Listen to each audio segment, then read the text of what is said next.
show for the year. I'm Christopher Pyne and he's Richard Marles. Good morning, Christopher.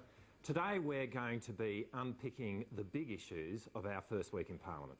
And we'll turn the tables on one of Canberra's most famous journalists, Samantha Maiden. We're going to be answering one of the questions that you've asked us this week. But first, for a quick look at some of the headlines in the news. Today, The Australian have got a poll which seems to suggest that young people are enamoured with Will and Kate. So, Christopher, your boss, Malcolm Turnbull's been defined by the Republic. Is he actually going to do anything about it?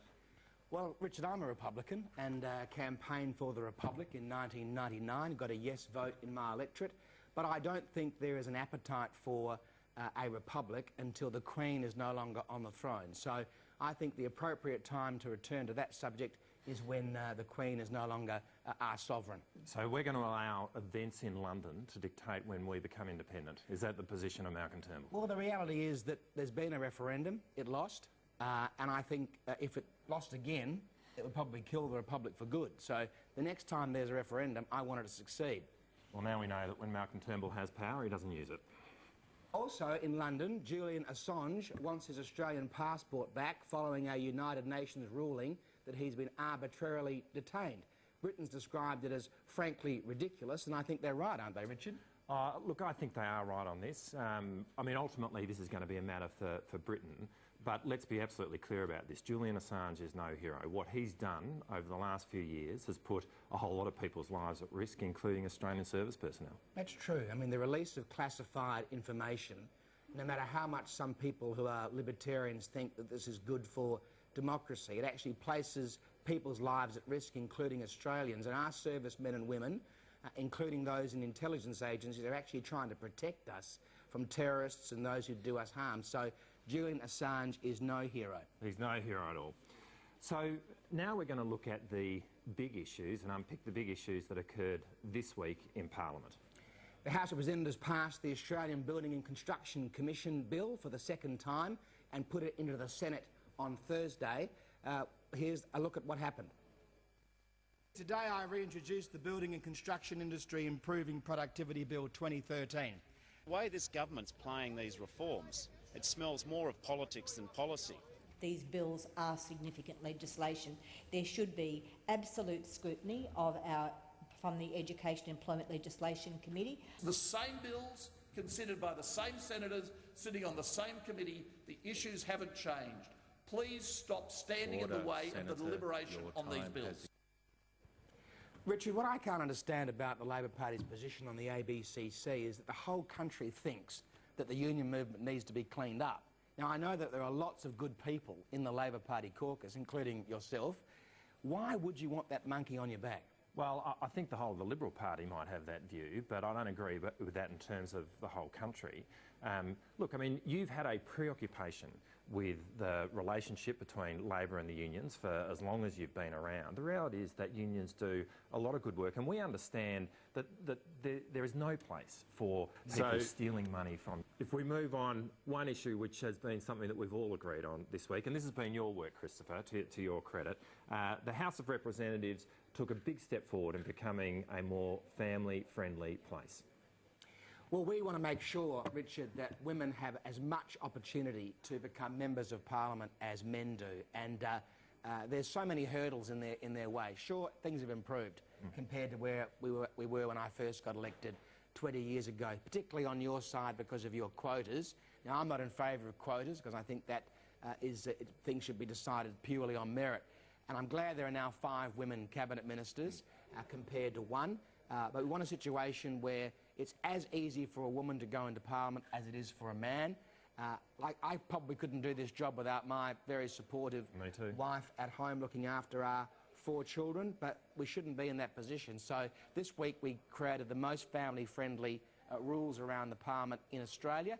It even made the front page of one of the Hebrew newspapers in Jerusalem. They get clippings from that paper? They were so surprised. I do. And I was sent that clipping.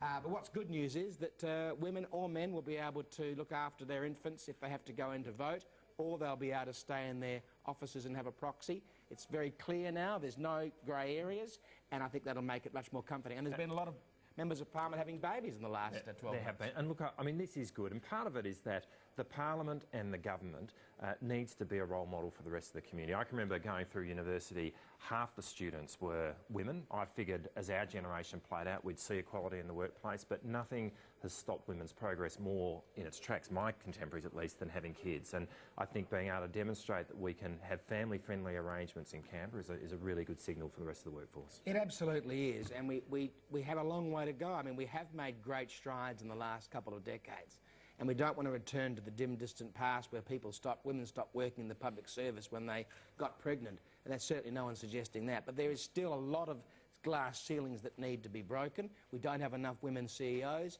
We don't have enough women on boards. The Turnbull government is addressing that through our own appointments from government for government boards and advisory councils, and I think there'll be good news on that horizon in the next few months. Indeed. Well, coming up after the break, we have one of Canberra's premier journalists who's going to be answering questions from us as we put them to him. Join us with Sam Maiden after the break.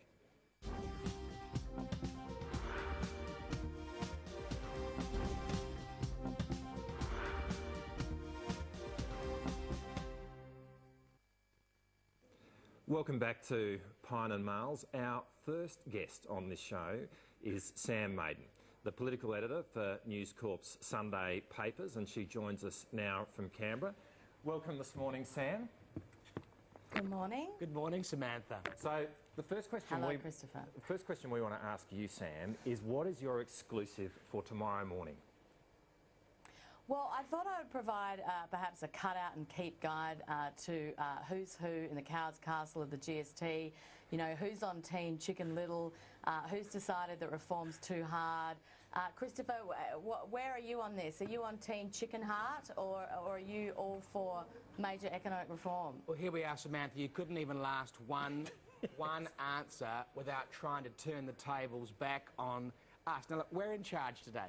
We're running this show. There's no moderator. We get to ask the questions. Okay, he's on Team Chicken Heart. We get to ask the questions, not you. You can't try and turn the tables on us. I won't. You're answering our questions. Now, I have a question for you. How did you handle the GST and Sturt when they introduced it, when you John don't Howard did it? You don't get to ask the questions. We're asking you the questions. Okay. So it is a GST story tomorrow. Oh, well, you know, I've got to have that cut out and keep guide, you know, like who's on Team Chicken Heart. We've got to find out. You're not answering. This is a no comment, basically. It is a no comment. Basically, your first answer to a question from a politician is no comment. Now, we would never get away with that, would we? Well, you know, yeah, you certainly try, but we'll get to the bottom of whether you're on Team Chicken Heart later. You'd hold my feet to the fire until I finally answered the question if the boot was on the other, the shoe was on the other foot. Probably. Now, I've got a serious question to you, actually, Samantha, which is, you know, how do you decide which is the one story you're going to write about for Sunday when you've got all week to think about your big splash for Sunday? How do you make that decision? Well, you try and find a story, I think, hopefully, that's going to drive the week. So, you know, you're obviously looking for things that are new and exclusive. You know, I think that we have a duty to our readers because we're the biggest selling newspapers in Australia to deliver something, you know, significant and special and hopefully sometimes something that's fun and interesting as well. You know, I don't think we should be in the business of, you know, just telling people things that they know. You know, we want to have a story that is going to, you know, be relevant and really drive the political week. So that's what we're looking for. You know, sometimes it's tricky because, yes, you're right, we've got a week, but sometimes other people get to the punch earlier. You know, we don't have the luxury, I suppose, of... So if you're scooped on a Saturday, what do you do? You cry and... Well, you know, when you walk past me in the corridor and I'm sort of like banging a wall and weeping, you know, usually that's what's happened because someone's stolen my story and I'm very upset. But, you know, like that, things like that happen all the time. And so I suppose you've just got to war game things a little bit through your head. You've got to think, well, where's this debate going to be by Sunday? You know, there's no point in me doing certain things because I know that that will come out during the week. But, you know, you do find yourself from time to time in a position where you know something and you're sitting on it and you're hoping that it's going to last, and sometimes it doesn't. And that is a very sad and tragic day. Do you have a contingency? Well, yeah, you know, you always have lots of contingencies and, you know, we'll often think with a story, well, you know, there's that angle, that might hold, and if it doesn't hold, you just got to go out and find other things, you know. What do you do to how it people works. who give you a story on, say, Wednesday or Thursday, and then they've obviously given the story to somebody else who publishes it on Friday or Saturday? Do you have a particular Sammy Maiden punishment for people who do that to you? Oh, we torture them. Yeah, we do torture them. We've taken advice from the SAS. We've sort of looked at some of the programs that they use to ready people for war zones. Yeah. And then we bring people in and we waterboard them. Yeah, that of course is what scares us all about you, Sam. But the question I really want to ask you is, what did you do when you got Peter Dutton's text? Oh, genuinely, well, I've told this story a few times before. Well, I was sitting waiting to sort of get ready, I think, for Channel 9, because I do Weekend Today on Sunday, and I sort of almost had the earpiece in. And I got this text, and I just laughed. I thought it was hilarious. And I immediately sort of sent him one back saying, you know, mate, you've sent the Mad Witch text to the Mad Witch text and to the Mad Witch, and it went from there. But he was very good-natured about it, and I certainly had no intention of revealing his identity or anything like that. You know, that was just really happened his to be decision. revealed on the other hand. But anyway, thank you very much for joining us, Samantha. Thanks, Sam. We look forward to seeing you again Okay. sometime. Thank you. Let me know what happens with Chicken Little. Indeed. Can you imagine, Christopher, the abject terror on the part of Peter Dutton when he got that text back from Sam Maiden? I mean, he would have been in a catatonic state when he was looking at that iPhone. I can only imagine. It would never happen to me. Famous last words.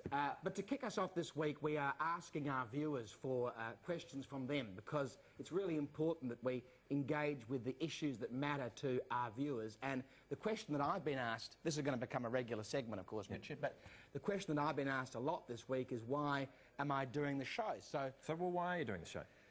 Well, what I like about the idea of this show is that there's nobody between you and I as politicians or local members and the viewers. So we're going to be able to deal with the issues that people raise with us, whether at the local supermarket or the local RSL or the Rotary or just walking down the street, dealing with the issues that the public raise with us in an unfiltered way, without pesky journalists getting between us and the people. So why are you doing this show?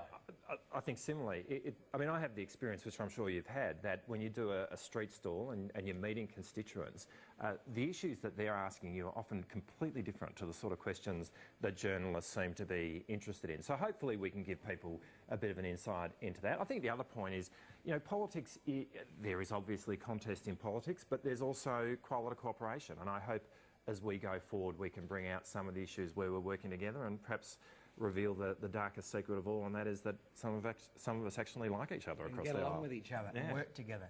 And I think it's important, though, for the viewers, that you do ask us questions, because we will answer them. Richard and I are happy to be as honest as we can be without destroying our political careers. So if you are prepared to ask us a question, we'd love to get the chance to answer it on this show on a Saturday morning. And you can do that by emailing your questions to pyneandmarles@skynews.com.au. So I think we're now doing the That Went Well, the final part of our show. No, I think we're done. We've been cut off. We've been cut off already. We've run out of time. Well, because we're politicians, we talk too long. Next week will be even tighter with our answers. So thank you very much for joining us this week on the first Pyne and Marles show, 8:30 on a Saturday morning here on Sky News Live. I've enjoyed myself. I hope you have as well. Thank you very much, Richard. Thanks, Christopher, and we'll be back the same time next week. See you later.